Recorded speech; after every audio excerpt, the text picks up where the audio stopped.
उमर फारूक मुस्ताक शेख राहणार 562 उत्तर कसबा पंजाब तालीम सोलापूर यांनी एक गंभीर तक्रार दिली आहे। सद्गुरू गंगागिरी महाराज संस्थान सराला तालुका श्रीरामपूर जिल्हा अहमदनगर श्री क्षेत्र गोदावरी धाम बेटी येथे एका प्रवचनाच्या वेळेस मुस्लिम समाजाचे आदर्श असलेले मोहम्मद पैगंबर यांच्या विरोधात अत्यंत आक्षेपार्ह आणि अपमानास्पद वक्तव्य करण्यात आली आहेत। या वक्तव्यांचे समाज माध्यमांद्वारे प्रसारण केले गेले, ज्यामुळे मुस्लिम समाजाच्या भावनांना गंभीर धक्का बसला आहे। असे वक्तव्य दोन समाजांमध्ये जाणीवपूर्वक तेढ निर्माण करण्याचा प्रयत्न आहे। त्यामुळे अशा प्रकारचे वक्तव्य करणाऱ्या भामट्या महाराजांविरुद्ध तात्काळ कायदेशीर कारवाई करण्यात यावी अशी विनंती करण्यात आली आहे। तसेच आगामी निवडणुका लक्षात घेऊन राजकारणी लोक अशा भामट्या लोकांचा वापर करत असल्याचे निदर्शनास येत आहे। देशातील अल्पसंख्याक समुदायांना टार्गेट करण्याचा ट्रेंड सुरू झाला आहे, जो अत्यंत धोकादायक आहे। त्यामुळे अलीकडच्या काळात मुस्लिम विरोधी भाषा करणाऱ्यांविरुद्ध शासनाकडून योग्य ती कारवाई न झाल्यामुळे त्यांना वाव मिळत आहे। त्यामुळे समाजात अस्थिरता आणि असुरक्षितता वाढत आहे। अशा प्रकारच्या घृणास्पद कृत्यांविरुद्ध त्वरित कडक कायदेशीर कारवाई करण्यात यावी आणि दोषींना अटक करण्यात यावी, जेणेकरून भारताचे संविधान धर्मनिरपेक्ष असल्याचे सिद्ध होईल आणि समाजात शांतता आणि सलोखा प्रस्थापित होईल, असे निवेदन जिल्हाधिकारी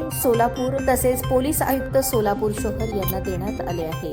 जो आप सल्लम के बारे में जो टिप्पणी किया है ढोंगी बाबा, उसके खिलाफ कायदेशीर कार्रवाई हो और उसके ऊपर देशद्रोही का गुनाह दाखिल हो। इसके लिए हमने जिला अधिकारी साहब को निवेदन दिया है और ये आए दिन देखने में आ रहा है कि मुस्लिम विरोधी जो है इनकी संख्या बढ़ती जा रही है और मुस्लिम समाज को जानबूझकर टारगेट कर कुछ लोग हीरो बनने की कोशिश कर रहे हैं।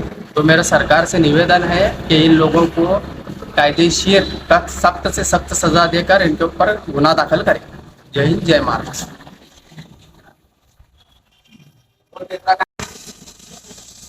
जो आप सल्लम के बारे में जो टिप्पणी किया है ढोंगी बाबा, उसके खिलाफ कायदेशीर कार्रवाई हो और उसके ऊपर देशद्रोही का गुनाह दाखिल हो। इसके लिए हमने जिला अधिकारी साहब को निवेदन दिया है और ये आए दिन देखने में आ रहा है कि मुस्लिम विरोधी जो है इनकी संख्या बढ़ती जा रही है और मुस्लिम समाज को जानबूझकर टारगेट कर कुछ लोग हीरो बनने की कोशिश कर रहे हैं। तो मेरा सरकार से निवेदन है कि इन लोगों को कायदेशीर सख्त से सख्त सजा देकर इनके ऊपर गुनाह दाखिल करें।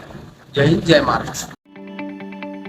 ताज्या बातम्या पाहण्यासाठी प्राईम महाराष्ट्र न्यूज चॅनलला सबस्क्राईब करा।